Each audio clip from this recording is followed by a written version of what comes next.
నెల్లూరులో ముఖ్యమంత్రి చంద్రబాబు మాట్లాడుతున్నారు. ఇప్పుడు ప్రత్యక్ష ప్రసారం ద్వారా చూద్దాం. తీసుకొని రెయిన్ గన్ కూడా ఇంట్రడ్యూస్ చేస్తున్నాం. అంటే ఈరోజు డ్రై స్పెల్ వచ్చినప్పుడు ఒక వేరుశనగో ఒక మిరపో ఏదో ఒక మెట్టపై వేస్తాం. వేసినప్పుడు ఒక్క నెల వర్షం పడుతుంది, ముందు పడుతుంది, వెనకాన పడుతుంది. ఈ నెలలో వేసిన పంట అంతా ఎండిపోతుంది, పెట్టిన పెట్టుబడి మొత్తం పోతా ఉంది. దీనికోసం ఒక కమ్యూనిటీ రెయిన్ గన్స్ తీసుకొస్తాం. ప్రభుత్వమే దీన్ని పెట్టుబడి పెట్టి ఎక్కడైతే వర్షం పడలేదో అవన్నీ డిపార్ట్మెంట్ వాచ్ చేసుకుంటూ ఈ రెయిన్ గన్స్ అనేవి మొబైల్ రెయిన్ గన్స్ ఇవి. దీనికి ఒక ట్యాంకర్ ఉంటుంది, ఒక పంప్ ఉంటుంది. ఎక్కడ వర్షం పడకపోతే ఆ పొలంలో వేసిపోయి ఇది పెట్టి అక్కడ ఈ రెయిన్ గన్తో నీళ్లు ఇచ్చే పరిస్థితి వస్తుంది స్ప్రింక్లర్ ద్వారా. దీనివల్ల 1-2 వెట్టింగ్స్ ఇస్తే పంట పూర్తిగా వస్తుంది. దీన్ని పైలట్ కోసం ఈ సంవత్సరం శ్రీకారం చుడుతున్నాం. భవిష్యత్తులో పెద్ద ఎత్తున తీసుకుని ఒక 10 లక్షల ఎకరాలకు కానీ కెపాసిటీ మనం క్రియేట్ చేసుకుంటే ఒక 20-30 లక్షల ఎకరాల్లో కరువు వచ్చినా డ్రై స్పెల్ వచ్చినా దీన్ని మిటిగేట్ చేసే అవకాశం వస్తుంది. దీనికి కూడా ప్రాధాన్యత ఇస్తున్నాం. ఈ సంవత్సరం మీరు చూస్తే ఎంత భయంకరమైన సోమశెల్లో ఇప్పటికీ 14 టీఎంసీ నీళ్లున్నాయి. 7 టీఎంసీ నీళ్లు డెడ్ స్టోరేజ్, ఇంకుండేది 7 టీఎంసీ ఉన్నాయి. అదే మరిగా కందలేరులో మొత్తం మీరు చూస్తే 8 టీఎంసీ ఉన్నాయి. 8 టీఎంసీ డెడ్ స్టోరేజ్ పెట్టాల్సి వస్తుంది. కానీ ఉండేది 4 టీఎంసీ ఉన్నాయి. అంటే -4 అక్కడ ఉన్నాయి. అక్కడ నీళ్లు లేని పరిస్థితి. కనిగిరిలో రిజర్వాయర్లో 0.085 ఉంది. డెడ్ స్టోరేజ్ 0.034 పెట్టాలి. సర్వేపల్లి రిజర్వాయర్లో 1.74 ఉండాల్సింది. ఇప్పుడు ఉండేది 0.778 ఉంది. అంటే అక్కడ కూడా నీళ్లు లేని పరిస్థితి. అంటే మొత్తం ఉండే 7 టీఎంసీల్లో ఇప్పుడు పడే వర్షాలతో జిల్లాలో తాగునీరు, అదే మరి ఇండస్ట్రీ వాటర్ తిరుపతి వరకు నీళ్లు తీసుకుపోవడం, అటు చెన్నైకి నీళ్లు తీసుకుపోవడం, ఇవన్నీ ఉన్నాయంటే చాలా జటిలమైన సమస్య. చాలా సున్నితంగా తయారయ్యే పరిస్థితి వచ్చింది. దీన్ని ఒకవేళ పైనుంచి నీళ్ళు తీసుకొద్దామంటే అక్కడ డ్రింకింగ్ వాటర్కే సరిపోయే పరిస్థితి వస్తూ ఉంది. దీన్ని ఏ విధంగా హ్యాండిల్ చేయాలనో అన్ని విధాల డే టు డే మానిటరింగ్ చేస్తున్నాం.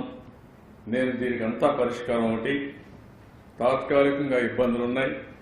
దీనికి ఒకటే పరిష్కార మార్గం నదుల అనుసంధానం. 10 రూపాయలు ఖర్చు అయినా వాల్ ఫుటింగ్లో నదుల అనుసంధానం చేసుకోవడం, రెయిన్ వాటర్ హార్నెసింగ్ కూడా చేసుకోవడం, ఇంకో పక్క నీటిని సద్వినియోగం చేయడం సమర్థవంతంగా ఉపయోగించుకోవాల్సిన అవసరం ఉంది. దానికోసం 2.5-3 అవర్స్ డిపార్ట్మెంట్ అందరూ కూర్చొని పెట్టి చాలా స్పష్టమైన ఆదేశాలు ఇచ్చారు.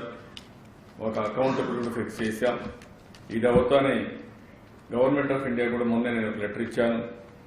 ఏదైతే కృష్ణా పెన్నా అనుసంధానం వాళ్ళను కూడా సహకరించమని కోరాను. మనం కూడా దీనిపైన ఇన్వెస్టిగేషన్ చేస్తాం.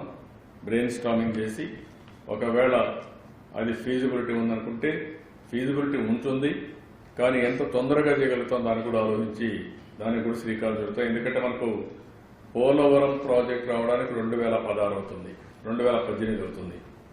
పోలవరం ప్రాజెక్ట్ వస్తే ఎక్కువ నీళ్లు కూడా తెచ్చుకునే అవకాశం ఉంటుంది. అంతవరకు మనం తెచ్చుకోగలిగేది 80 టీఎంసీ నీళ్లు మాత్రం పట్టిసీమ లిఫ్ట్ ద్వారా తెచ్చుకుంటాం.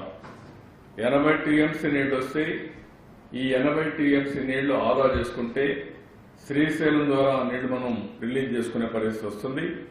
తద్వారా రాయలసీమనే కాకుండా అక్కడి నుంచి సర్ప్లస్ కానీ మనకు అవసరమైతే కందలేరుకి, అదే మరిగా మీకు సోమశెల కందలేరు కూడా తీసుకొచ్చే అవకాశం ఉంటుంది గ్రావిటీతో.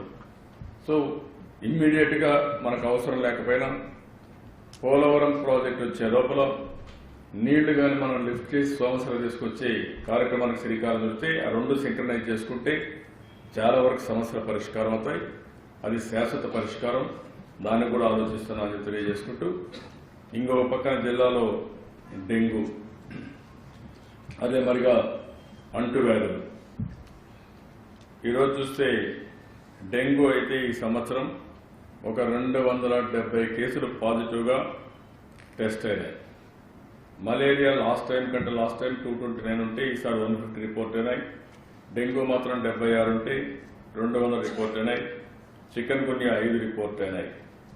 నెల్లూరు అర్బన్, బోగోలు, పొదలకూరు, కావలి, బుచ్చి, కలవాయ్, వెంకటాచలం, జలదంకి, ఓజిలి, ఇందుకూరుపేట, కొడవలూరు, సంగం, మనగూరు, గూడూరు, ఓజిలి, మర్రెపాడు, వెంకటగిరి, తడ ఈ మండలాలన్నీ కూడా ఆర్డర్ ఆఫ్ ప్రియారిటీలో కేసులు ఎక్కువగా రిపోర్ట్ అయినాయి.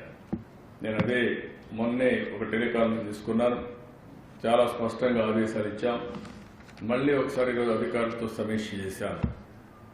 ఈరోజు సమీక్ష చేసిన తర్వాత నాకు అనిపించింది ఇంకా సీరియస్గా తీసుకోవాల్సిన అవసరం ఉంది. అందుకే రేపు మార్నింగ్ నేను సర్ప్రైజ్ కింద టౌన్లో కూడా ఇన్స్పెక్షన్స్ పెట్టుకున్నాను. ప్రభుత్వం